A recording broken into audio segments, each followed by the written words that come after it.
অনেক আগে একটা দেশে একজন গরিব কৃষক ছিল।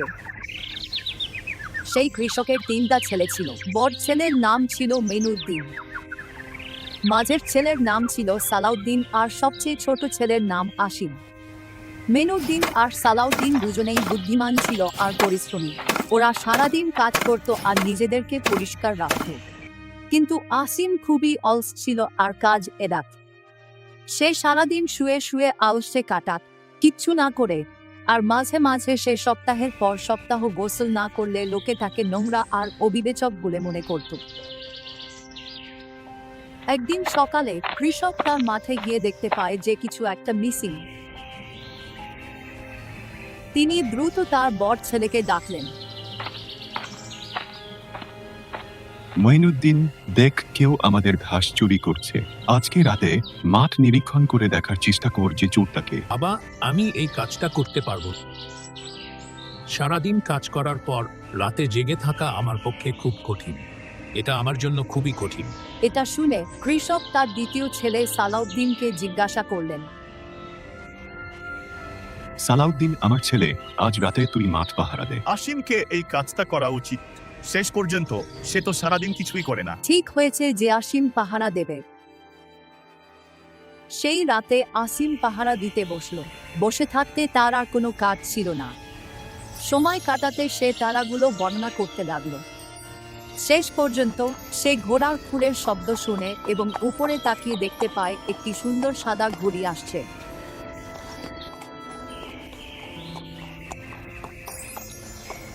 আসিম একটি গাছের নিচ থেকে ঘড়িটিকে লক্ষ্য করতে থাকে। যখন ঘড়িটি ঘাস খেতে শুরু করলো, সে দ্রুত তার উপর ওঠার চেষ্টা করলো।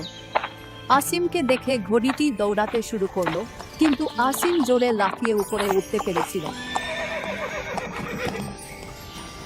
তারপর সে এর পিঠে শক্ত করে ধরে রাখলো।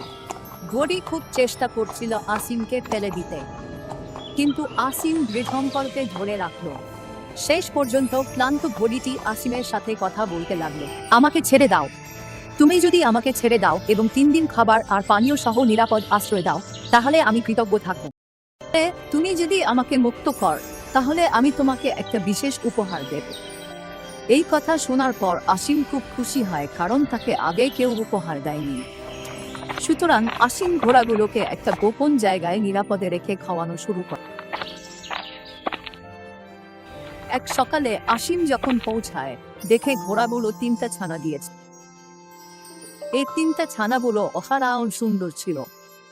2টো একটু বড় ছিল, কিন্তু তৃতীয়টি এতটাই ছোট ছিল যে তা একটা খেলনার মতো দেখাচ্ছিল। আসিম ছোট্ট ছানাটি দেখে খুব খুশি হয়। ঘোড়াগুলো আসিমকে বলল, বড়গুলোকে রাজার কাছে বিক্রি করো, কিন্তু এই খুব ছোট ঘোড়াটিকে কাউকে বিক্রি বা দান করো না। এটা তোমার সাথে সারা জীবন অনুগত থাকবে আর অসাধারণ বন্ধু হবে। আসিম ছোট ঘোড়াটিকে কোলে নিয়ে ঘোড়াগুলোর কথা শুনছিল। সে কৃতজ্ঞতা প্রকাশ করার জন্য মাথা তুলেছে, তখন দেখতে পায় মা ঘোড়াটি অদৃশ্য হয়ে গেছে। আসিম বিস্ময়ে সেখানে বসে রইল। পর থেকে আসিম 3টি ঘোড়াকে খাওয়ানো আর যত্ন নিয়েছে। এভাবে অনেক সপ্তাহ কেটে গেল। এই সময়ে ঘোড়াগুলো দ্রুত বেড়ে উঠল, কিন্তু ছোট ঘোড়াটি তেমন একটা বাড়ল না। একদিন আসিম যখন ঘুমিয়েছিল, মহিউদ্দিন এই ঘোড়াদের তীরে পৌঁছায়। ঘোড়া দেখে সে লোভে উত্তেজিত হয়ে পড়ে। কি সুন্দর ঘোড়া! সে দ্রুত সালাহুদ্দিনকে ডেকে ঘোড়াগুলো দেখালো। কাল শহরে মেলা হবে। লোকেরা রাজার অস্তাবলের জন্য ঘোড়া কিনতে আসবে। কাল ওখানে এই ঘোড়াগুলো বিক্রি কর। তুমি একদম ঠিক বলেছ।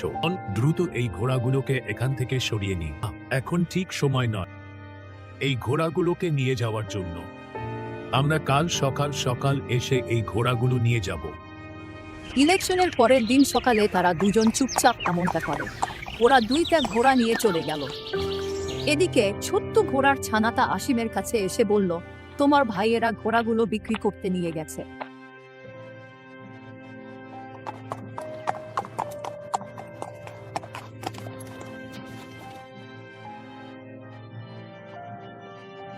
পাতা ঘোরাও। ছোট ঘোড়াটা কথা বলতে দেখে আসিম আশ্চর্য হয়ে গেল আর খুব আলাপ করতে লাগলো। তুইও কথা বলতে পারিস।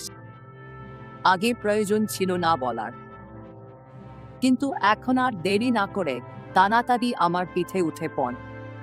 আসিম তড়িঘড়ি ঘোড়াটার উপর চড়ে বসল আর ঘোড়াটা হাওয়ার সাথে কথা বলতে লাগলো। একটু পরেই সে তার দুই ভাইয়ের দিকে আসতে দেখল। আসিম দ্রুত তাদের ধরা লাগলো। আসিমকে দেখে দুই ভাইয়েরা অজুহাত দিতে লাগলো। আমরা তো বলছি ঘোড়া চড়ে মেলায় যাচ্ছিলাম। হ্যাঁ, ভালো কথা বল, আমিও মেলায় যাব। শহরে একটা বড় মেলা বসেছে। রাজার ঘোড়ার আস্তাবলের প্রশাসক ও বিশেষজ্ঞরা উপস্থিত ছিলেন।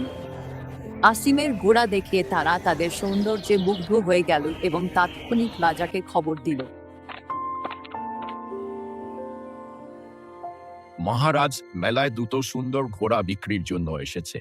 অনুমতি পেলে আমাদের কিনে নেওয়া উচিত। তো তারা যদি এতটাই সুন্দর হয় তাহলে এনে দাও। আসিম নিজে তার ঘোড়াগুলো নিয়ে রাজার দরবারে উপস্থিত হয়।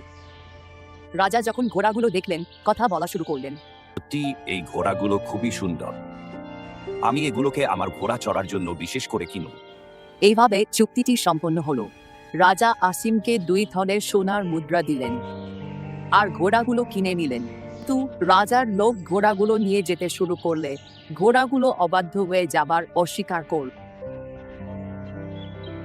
ঘোড়ার আস্তাবলের প্রশাসক বললেন, এই ছেলে ছাড়া এই ঘোড়াগুলো কোথাও যাবে না। রাজা আসিমের সাথে কথা বললেন। তোমার ছাড়া এই ঘোড়াগুলো যেতে চায় না, তাই আজ থেকে তুইও আমাদের সাথে থাকবি। আমি তোমাকে ঘোড়াগুলোর যত্ন নেওয়ার চাকরি দিলাম। আসিম তার ভাইদের কাছে সোনার মুদ্রার ব্যাগগুলি দিল, যারা তা তাদের বাবার কাছে দিয়ে দিল। এরপর সে নিজে রাজার সাথে থাকা শুরু করলো। এরপর থেকে সে রাজার প্রাসাদে আরামদায়ক সময় কাটাতে লাগলো। তার ছোট ঘোড়া এই সময় তার সাথেই ছিল, সব সময় তার সাথে ছিল। কিন্তু ঘোড়ার আস্তাবলের প্রশাসক আসিমের প্রতি ঈর্ষা অনুভব করতে লাগলো। ক্রমশ সে রাজাকে আসিমের বিরুদ্ধে মন দূষিত করতে থাকে। দিন সে রাজার সাথে কথা বলল। হুজুর, এই আসিম খুবই ইমপ্রেসিভ কথাবার্তা বল। একদিন সে বলছিল যে যদি আমি চাই, আমি ও সোনালী হরিণ ধরতে পারি, কিন্তু এটা শুনে সম্রাট খুব আগ্রহ নিয়ে প্রশ্ন করলেন। এই দূরের দক্ষিণাঞ্চলের সত্যি কি সোনালী হরিণ থাকে? যা, এখনই আসিমকে ডাক। আসিম এলে সম্রাট তাকে সোনালী হরিণ আনতে বললেন। অবাক হয়ে আসিম জবাব দিল, কিন্তু আপনার মহারাজ, আমি তো জানি না সোনালী হরিণ কোথায়, আমি কিভাবে আনবো? সম্রাট এই উত্তরে খুবই বিরক্ত হয়েছিলেন এবং বললেন, তো তুমি বলছো তুমি নির্দেশ মানবে না? 3 দিনের মধ্যে হরিণটাকে এনে দে, নইলে তোমার জীবন বিপন্ন হবে, তোমার বাস্তবায়ন হবে। এই কথাটা শুনে আসিম খুবই দুঃখ পেল। আসিম দুঃখিত হয়ে অস্তবলে ফিরল। ছোট ঘোড়াটা তাকে জিজ্ঞেস করলো, বন্ধু, কি সমস্যা হলো? তুই কেন দুঃখিত? আসিম পুরো পরিস্থিতি ব্যাখ্যা করলো। এটা শুনে ঘোড়াটা বলল, দুশ্চিন্তা কইরো না। সম্রাটের কাছে একটা গোড় বালতি, গোড় শস্য আর একটা রেশমি দড়ি চাইতে বল। আমরা সকাল সকাল রওনা দেব। সম্রাট সব জিনিস দিয়ে দিয়েছিলেন এবং আসিম তার ছোট ঘোড়ায় ভোরের আগে রওনা হয়েছিল। সূর্য ওঠার আগেই আসিম পৃথিবীর অর্ধেক পথ পার হয়ে গিয়েছিল। ঘোড়াটা বলল, এটা সাউথ এরিয়া, যেখানে সোনালী হরিণ পাওয়া যায়। তুমি একটা গাছের নিচে গোল্ড শস্য ছড়িয়ে দিয়ে আরেকটা গাছের পিছনে লুকিয়ে থাক। শীঘ্রই সোনালী হরিণ এসে শস্য খেতে শুরু করলো। আসিম দ্রুত রেশমি দড়ি হরিণের গলায় ছুঁড়ে মেরেছিল এবং এটি টাইট হয়ে গেল। আসিম দ্রুত দড়ি টানতে লাগলো। দড়ির লুপ হরিণের গলার চারপাশে টাইট হয়ে গেল। হরিণ ধরার পর আসিম তার ঘোড়ায় চেপে ফিরে এলো। সম্রাট সোনালী হরিণ দেখে খুব খুশি হলেন, কিন্তু অস্তবল মাস্টারটা আরো ঈর্ষান্বিত হলো। এরকম সময় কেটে গেল এবং সম্রাটের আসিমের ওপর বিশ্বাস বাড়তে থাকলো, কিন্তু এটা অস্তবল মাস্টারকে অনেক বিরক্ত করতে লাগলো। তারপর একদিন সে সম্রাটের সাথে কথা বলে। মহারাজ, আসিম সবসময় বড় বড় কথা বলে। গতকাল বলেছিলাম ইচ্ছা করলে ওই দূরবর্তী উত্তরের এলাকা সুন্দর রাজকুমারীকে আমি বন্দি করতে পারি। রাজা উত্তেজনায় বললেন, এই কি সেই সুন্দর রাজকুমারী যে প্রায়ই সাগর পাড়ে নৌকায় পাল তোলে? এক্ষুনি আসিমকে ডাকানো। আসিম আসতেই রাজা, আসিমকে নির্দেশ দিলেন রাজকুমারীকে আনতে। তোমার মহামহিন, আমি তো জানি না রাজকুমারী কোথায় থাকে, তাকে কিভাবে আনবো?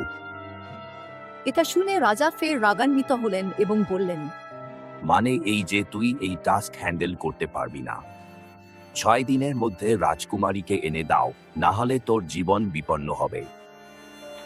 আসিম চিন্তিত মনে অস্তবলে ফিরে আসলো। ঘোড়াটাও আসিমের অবস্থা দেখে প্রশ্ন করলো, কি হয়েছে আসিম, আজও টেনশনে আছিস? আসিম সব কথা ঘোড়ার সাথে শেয়ার করলো। এসব শুনে ঘোড়া বলল, কাঁদিস না, এখনই একটা রেশমি তাঁবু আন, সেরা ভোজন সামগ্রী যা স্বর্ণ আর রৌপ্য দিয়ে বানানো সহ উৎকৃষ্ট খাবার এনে দে। আমরা সকাল বেলায় রওনা হব।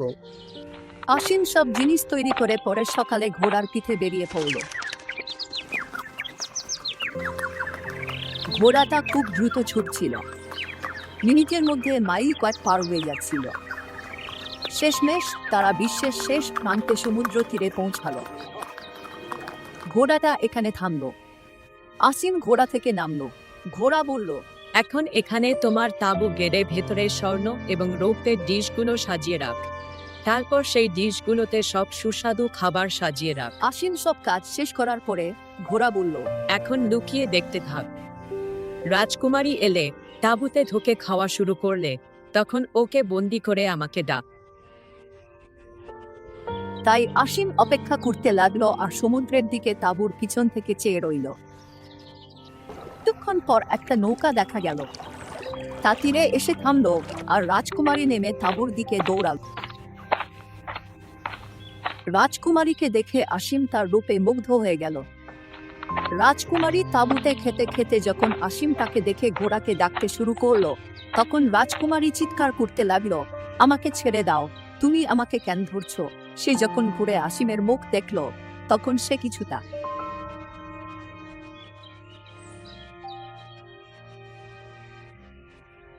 খুশি হয়ে জিজ্ঞেস করলো, তুই কে? আমি একটা সিম্পল মানুষ, লোকে আমাকে আসিম বলে। তোকে সম্রাটের কাছে নিয়ে যেতে এসেছি। শেষ পর্যন্ত আসিম রাজকন্যাকে নিয়ে রাজপ্রাসাদে পৌঁছে গেল। সম্রাট রাজকন্যাকে দেখে খুব খুশি হলেন। কিছুদিন চলে গেল। একদিন সম্রাট ওকে বিয়ের প্রস্তাব দিল, কিন্তু রাজকন্যা রাজি ছিল না। পরের দিন রাজকন্যা আসিমকে বলল, আসিম, আমি কখনোই এই সম্রাটের সাথে বিয়ে করব না। আসিম ওকে শান্ত করে বলল, চিন্তা করিস না রাজকন্যা, আমি আমার ছোট ঘোড়াটাকে জিজ্ঞেস করব, সে নিশ্চয়ই কোনো সমাধান খুঁজে বের করবে। রাজকন্যা আর আসিম মিলে ঘোড়াটার কাছে গিয়ে সবকিছু বুঝিয়ে বলল।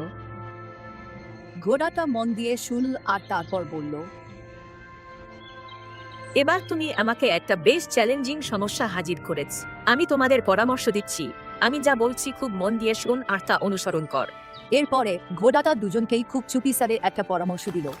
পরের দিন রাজকন্যা সম্রাটের সামনে হাজির হয়ে বলল, তুমি তো বলেছিলে তোমার হার্ট এখনো ইয়ং। যদি তুমি তোমার হার্টের মতো ইয়ং হতে পারো, তাহলে আমি তোমার সাথে বিয়ে করব। এটা শুনে সম্রাট শুরু করলো বলা, একজন মানুষ কিভাবে আবার তরুণ হতে পারে? আপনার মহারাজ, একটা উপায় আছে। যদি একজন ছাগলের দুধে 1 মিনিট ধরে স্নান করে, তাহলে সে তার হার্টের মতোই ইয়ং হয়ে যেতে পারে। এটা সত্যি সম্ভব? হ্যাঁ, এটা আমাদের দেশের একটা কমন ট্র্যাডিশন। এবার নিজে দেখে নাও তোমার হার্ট সত্যি তুমি যেমন বলো ততটা ইয়ং কিনা। সম্রাট তৎক্ষণাৎ নির্দেশ দিলেন একটা বড় কলসি ছাগলের দুধ দিয়ে ভর্তি করার জন্য এবং তা উপস্থাপন করার জন্য। পরিচারকরা দ্রুত একটা বড় কলসি ছাগলের দুধে ভরা নিয়ে আসলো। আদালতের সবাই বিষয় নিয়ে এই ঘটনা দেখল। সম্রাট দুধে ডুব দিলেন। সম্রাটের পুরো শরীর দুধে ডুবে গেল। সবাই 1 মিনিট অপেক্ষা করলো। তো 1 মিনিট প্রায় 1 ঘন্টা মনে হতে লাগলো। অবশেষে সময় শেষ হয়ে গেল। লোকেরা তাকে মনোযোগ সহকারে দেখছিল। কলসি থেকে বেরিয়ে সম্রাট গর্বের সঙ্গে রাজকন্যার দিকে তাকালেন। তিনি হাসছিলেন। আদালতে উপস্থিত লোকেরা এটি লক্ষ্য করে ফিসফিস করে বলতে শুরু করে, দেখুন, সম্রাট মোটেও বদলায়নি। রাজকন্যা তখন কাছে এসে সম্রাটের সাথে কথা বললেন। সম্রাট, আমি দুঃখিত, কিন্তু এখন প্রমাণিত হয়েছে যে আপনার হৃদয় ততটা তরুণ নয় যতটা আপনি ভাবছেন। মহা বিস্ময়ের সঙ্গে জিজ্ঞেস করল, আমি কি সত্যি আর তরুণ এবং সুন্দর নেই? রাজকুমারী তাড়াতাড়ি সম্রাটকে একটা আয়না দেখালো। নিজের বুড়ো প্রতিবিম্ব দেখে সে দুঃখিত হয়ে কথা বলল।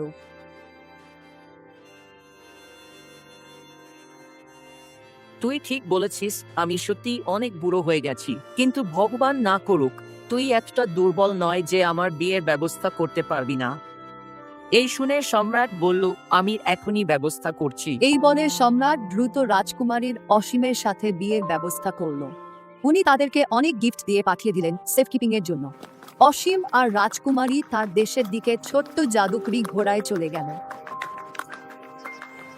যাত্রাপথে সে বলল, আজ এই সব আনন্দ আমাদের কাছে এসেছে জাদুকরি ঘোড়ার জ্ঞানের জন্য।